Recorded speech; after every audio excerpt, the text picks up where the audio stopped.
সারা পৃথিবীর মুসলমানের মুখে চুনকালি লাগছে, কিন্তু মুসলমান কিভাবে মুসলমানের বিরুদ্ধে দাঁড়ায়, মুসলমান কিভাবে মুসলমানকে রক্তাক্ত করে, এটা আমরা এখনো ভাবতেই পারি না। 150 মানুষের সামনে মায়ের খেয়েছি, কিন্তু 5000 তাদের দিকে অগ্রবর্তী হয়নি। গোটা বাংলাদেশকে অস্থিতিশীলতার মধ্যে ফিরে দেওয়ার আরেকটা নীল নকশা হবে। এখন সারা দেশের সাথীরা তাকিয়ে আছে সরকারের ডিসিশনের উপরে।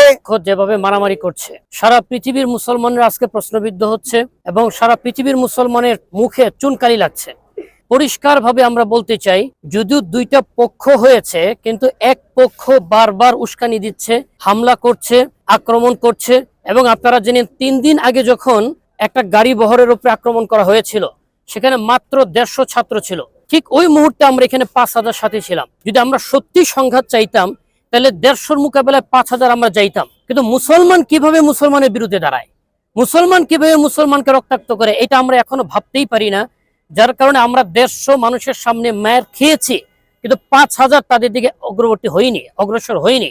তাই আমাদের কাছে বিনীত আরজ আপনাদের কাছে এই কথাটা, যে আপনারা এটা আইডেন্টিফাই করুন, দুই পক্ষের মধ্যে একটা পক্ষ বারবার মার দিচ্ছে, আরেক পক্ষ বারবার মার খাচ্ছে।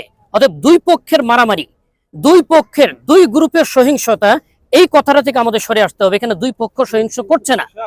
আজকেও আপনারা দেখেছেন আমরা এখানে বসা আছি, এখানে আমাদের প্রায় 5000 সাথী এখনো আছে। ওইখানে ওনারা একটা সংবাদ সম্মেলন করলেন, অনেক হুমকি ধুমকি হুঙ্কার দুক্কার দিলেন, তার প্রতিবাদে আমরা একটা কথা বলি নেই।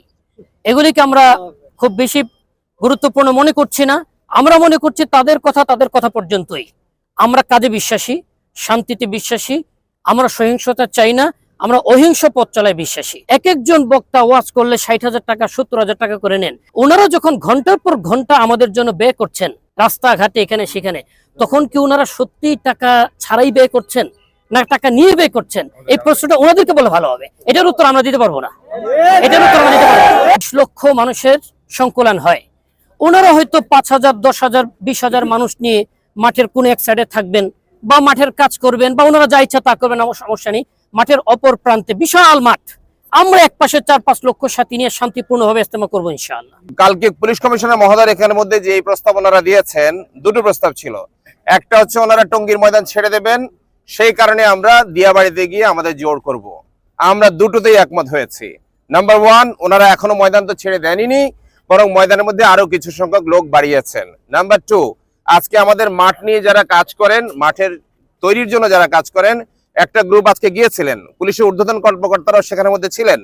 তারা মাঠ দেখেছেন, হিসাব নিকাশ করেছেন। মুফতি আজিমউদ্দিন যা বলেছেন, 30,000 থেকে 40,000 হাইয়েস্ট সেখানে মানুষ হবে, কিন্তু তাদের টয়লেটের ব্যবস্থা নেই, অজুর ব্যবস্থা নেই, গোসলের ব্যবস্থা নেই, রান্নার ব্যবস্থা নেই, শেডের ব্যবস্থা নেই, ইলেকট্রিসিটির ব্যবস্থা নেই। আমাদের প্রায় 2200 বিদেশি মেহমান আছেন, এই মানুষগুলোর জন্য রান্না করার কোনো ব্যবস্থা নেই, থাকার কোনো ব্যবস্থা নেই। তো এই জায়গার মধ্যে আপনারা চিন্তা করুন, 1.5 লক্ষ থেকে 2 লক্ষ লোক যদি আমাদের একত্রিত হয়, আর অ্যাকোমোডেশন যদি 30 থেকে 40,000 হয়, আচ্ছা ধরুন অ্যাকোমোডেশন হলো, ওই জায়গার মধ্যে 2 লক্ষ লোক পেশাব পায়খানা কোথায় করবে, অজু কোথায় করবে? আমাদেরকে প্রস্তাব দিলে তো যৌক্তিক হতে হবে। আমরা ওনাদের কথা সম্মান করেছি, যেহেতু সরকারের প্রত্যেকটা কথা আমরা মেনেছি। গতকালকে আমি নিজে সিগনেচার করেছি, আমরা মেনে এসেছি এটা যে ওকে দিয়াবাড়ি আমরা সার্ভে করি, দিয়াবাড়িতে করব। সেখানের মধ্যে কোনো ব্যবস্থাই নেই, এবং আমাদের তবলিগের জন্য দেওয়া 160 একরের মাঠটা খালি আছে, এবং আমাদের ভাইরা একটু আগে জোর করেছে। আপনারা সাংবাদিক ভাইরা বলুন, কোন রিজনে আমরা সেখানে জোর করব না? তাও আমরা মেনেছি, সরকারের সুবিধা চিন্তা করে, সরকারের সম্মান চিন্তা করে দিয়াবাড়িতে করতে চেয়েছি। দিয়াবাড়িতে কোনো ব্যবস্থা নেই ভাই। এখন সারা দেশের সাথীরা তাকিয়ে আছে সরকারের ডিসিশনের উপরে। সরকার নিশ্চয়ই শুভবুদ্ধির উদয় হবে তাদের, এবং নিশ্চয় সরকার আমাদেরকে ভালো কথা শোনাবেন। প্রশাসনের যে যেখানে অবস্থান করছেন, যে যেখানে যে দায়িত্ব সুচারুরূপে পালন করছেন, তাকে সেই জায়গার মধ্যে বহাল রাখতে হবে। আমরা দেখেছি যেখানে কেউ বৈষম্যের বিরুদ্ধে আওয়াজ তুলছে, আমাদের তবলিগের উভয় পক্ষের মধ্যে বৈষম্য দূর হয়ে সাম্যতা কায়েম হয়, এটার আওয়াজ তুলছে। একটা পক্ষ তাদের অপসারণ, তাদেরকে তাদের জায়গা থেকে বঞ্চিত করা, এটার আওয়াজ তুলছে। আমরা এটা বলবো, এটা গোটা বাংলাদেশকে অস্থিতিশীলতার মধ্যে ফিরে দেওয়ার আরেকটা নীল নকশা হবে। তাই আমরা আপনাদের মাধ্যমে শেষ কথা যেটা বলবো, আমরা টঙ্গীর মাঠে আমাদের 4 লক্ষ থেকে 5 লক্ষ আমাদের এই সাথীদেরকে নিয়ে আমরা আগামী 20 তারিখের মধ্যে টঙ্গীর মাঠেই জোর করব ইনশাআল্লাহ।